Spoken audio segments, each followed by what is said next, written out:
নমস্কার বন্ধুগণ। এতদিন আমার চ্যানেলে আপনারা দেখে এসেছেন ইলমা বেহরজের বিখ্যাত উপন্যাস আমি পদ্মজা।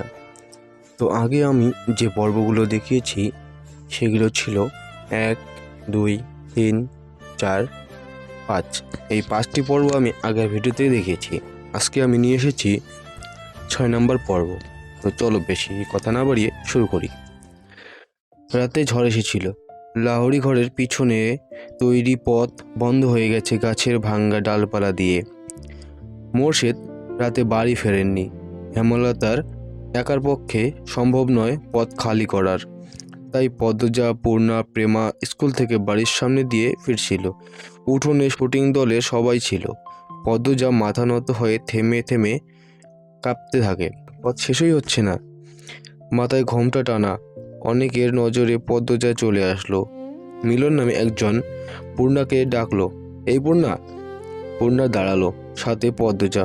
পদ্মজা শুটিং দলটার দিকে তাকাচ্ছে না। মিলন পদ্মজার দিকে চোখ স্থির রেখে পূর্ণাকে প্রশ্ন করলো, পাশের মেয়েটাকে প্রথম দেখছি? আমার বড় আপা, আপন। মিলন ভারী আশ্চর্য হয়ে বলল, 10 দিন হলো এখানে আসার, কখনো পূর্ণা প্রেমা ছাড়া কোনো মেয়েকে চোখে পড়ল না, কণ্ঠও শোনা যায়নি। তাই বড় বোন বলাতে সে খুব অবাক হলো। পূর্ণা হেসে বলল, আপন। মিলন বিড়বিড় করে বলল, চেহারার তো মিল নেই, সবাই বলে। আচ্ছা যাও। দু বোন লাহোরি ঘরে চলে আসলো। পদ্মজা হাঁপ ছেড়ে বাঁচল। ভেতরটা এত কাঁপছিল, অনেক মানুষের পা দেখছে। চোখ তুলে মানুষগুলোর মুখ দেখার সাহস হয়নি, তবে ইচ্ছে হয়েছিল চোখ তুলে তাকাতে। বিকেলে হাজিরা আসলো, সবুর মিয়ার স্ত্রী। সবুর দিনরাত গাঁজা খেয়ে পড়ে থাকে, বউ বাচ্চাদের খোঁজ রাখে না। হাজিরা এর বাড়ি ওর বাড়ি, এটা ওটা চেয়ে নেয়, এরপর 2 বাচ্চা নিয়ে খায়। পদ্মজার খুব মায়া হয় হাজিরার প্রতি। হাজিরা আসতেই হেমলতা পদ্মজার উদ্দেশ্যে প্রশ্ন ছুড়লেন, লাউ গাছে কয়টা লাউ দেখছিস? 9টা আম্মা। পূর্ণা কই? ওরে বল 2টা লাউ হাজিরাকে দিয়ে দিতে, কাঁচা মরিচও দিতে বলবি। পদ্মজার মুখে কালো আঁধার নেমে আসে। হেমলতা পদ্মজার মুখ দেখে বুঝতে পারেন পূর্ণা বাড়িতে নেই, টিভি দেখতে গেছে, তাই না? পদ্মজা দ্বিধাগ্রস্ত হতে দেখা গেল। বিব্রতভাবে বলল, আম্মা আমাকে বলে গেছে তুই ওর অভিভাবক। একটু শরীরটা খারাপ লাগছে বলে শুয়েছি, অমনি সুযোগ লুটে নিয়েছে। আম্মা আমার দোষ, পূর্ণারে কিছু বলো না। পদ্মজা ভেজা কণ্ঠ হেমলতা রাগ উড়িয়ে দিল। তিনি অন্যদিকে মুখ করে শুয়ে বললেন, হাজেরারে নিয়ে যা, ঘোমটা টেনে যাবি, বেগুন বেশি হলে কয়টা দিয়ে দিস। পদ্মজার মন ভরে গেল। তার মা এত বেশি উদার, কখনো কাউকে ফিরিয়ে দেন না। সামর্থ্যের মধ্যে আরও বেশি কিছু দেওয়ার মতো থাকলে তিনি কার্পণ্য করেন না। তবে হাজিরার স্বভাব অভাবে নষ্ট হয়েছে, চুরি করার প্রবণতা আছে। তাই পদ্মজাকে যেতে বললেন। উঠোনের এক কোণে এবং লাহোরি ঘরের ডান পাশে লাউয়ের মাচা। 9টা লাউ ঝুলে রয়েছে, তরতাজা টাটকা সবুজ পাতা নজর কাড়ে। পদ্মজা বাড়ির দিকে তাকালো না। একটা লাউ হাজিরের হাতে দিয়ে বলল, কি দিয়ে রাঁধবা? জানি না গো পদ্ম, গিয়া দেহি মাছ মিলেনি যায়নি। তোমার ছেলেটা ঠান্ডা কমছে? পদ্মজা কাঁচামরিচ ছিঁড়ে হাজিরার আঁচল ভরে দিল। হাজিরা গুনগুন করে কাঁদছে আর বলছে, ছেঁড়ারা সারাদিন মারে পইরা থাহে একলা একলা, রাত হইলে জ্বরে কাঁপে, দম ফলাইতে পারে না। ডাক্তার দেখাচ্ছে না কেন? দেহা লাগবো না? কই পামু? তুমি মাতব্বর বাড়িতে যেও, শুনছি ওনারা খুব দান খয়রাত করেন। হাজিরা বাধ্যের মতো মাথা নাড়ালো। বেগুন গাছ বাড়ির পিছনে। পদ্মজা বাড়ির পেছনে সাবধানে আসলো।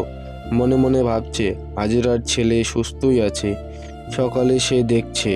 হাজিরা মিথ্যা বলছে, মানুষ খুব অভাব পড়লে বুঝি এমনই হয়। এত সবজি আছে, টমেটো নেই, পাওয়া যাবে? পরিষ্কার সহজ গলায় বলা পুরুষালী কণ্ঠটি পদ্মজাকে মৃদু কাঁপিয়ে তুলল। ঘুরে তাকালো, লিখনকে দেখে বিব্রত বোধ করলো। কারো সামনে নিজের অস্বস্তি প্রকাশ করা উচিত না, কথাটি হেমলতা বলেছেন। পদ্মজা হাসার চেষ্টা করলো, জবাব দিল, এই বর্ষাকালে টমেটো কোথায় পাবেন? বর্ষাকালে টমেটো চাষ হয় না, টমেটো শীতকালীন ফসল, গ্রীষ্ম বর্ষাতেও তো পাওয়া যায়। পদ্মজা অস্বস্তি লুকিয়ে রাখতে পারছে না। স্কুলে শিক্ষক আর খুব আপন মানুষগুলো ছাড়া কোনো পরপুরুষের সাথে তার কখনো কথা হয়নি। লিখনের সাথে কথা বলতে গিয়ে তার জবান বন্ধ হয়ে যাচ্ছে। সে চুপচাপ বেগুন বুঝিয়ে দিল হাজরাকে। লিখন বলল, আমি তো গতবার বর্ষাকালে টমেটো সালাদ তৈরি করেছি, হয়তো টমেটোর জাত আলাদা ছিল। সাধারণ আমাদের শীতকালেই টমেটো হয়। কথা শেষ করে দ্রুত লাহারি ঘরে ফিরল। মনে হচ্ছে পরপুরুষের সাথে কথা বলে ঘোর পাপ হয়ে গেছে, পাপ মোচন করতে হবে। ঘরে ঢুকে ঠকঠক করে 2 গ্লাস পানি খেলো। হেমলতা ঘুমাচ্ছেন, নয়তো পদ্মজার মুখ দেখে নির্ঘাত বুঝে যেতেন কিছু একটা ঘটেছে। পদ্মজা ভক্তি নিয়ে আল্লাহ তাআলার প্রতি শুকরিয়া আদায় করল। হেমলতা সালোয়ার কামিজ সেলাই করছিলেন, তখন বারান্দার সামনে একজন পুরুষ লোক এসে দাঁড়ালো। হেমলতা শাড়ির আঁচল মাথায় টেনে নেন, জিজ্ঞাসু দৃষ্টি নিয়ে তাকান। লোকটি হেসে বলল, আমি মিলন, শুটিং দলের। হেমলতা জোরপূর্বক হাসেন, আর চোখে ঘরের দরজার দিকে তাকান। পদ্মজা ঘুমোচ্ছেন। দরজাটা লাগানো উচিত। কোনো দরকার? না, এমনি দেখতে আসলাম। কতদিন হলো আপনাদের বাড়িতে উঠলাম আর এদিকটাই আসা হয়নি। হেমলতা পেঁচিয়ে কথা বলা পছন্দ করে না, সরাসরি বলে উঠলেন, এদিকে আসা নিষেধ, আপনাদের বলা হয়নি? মিলনের চোখে মুখে ছায়া নেমে আসে। সে অপমান বোধ করলো, আমতা আমতা করে বলল, আচ্ছা, আসছি। মিলন স্থান ত্যাগ করলো। যাওয়ার পূর্বে তার তীক্ষ্ণ চোখে দৃষ্টি হেমলতার নজর এড়াতে পারল না। হেমলতা চোখ বুজে জীবনের হিসেব করেন। এরপর ঘুমন্ত পদ্মজার দিকে তাকান।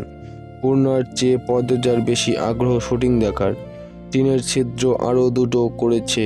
লিখন শাহকে দেখলে তার মায়াময় কোমল অনুভূতি হয়।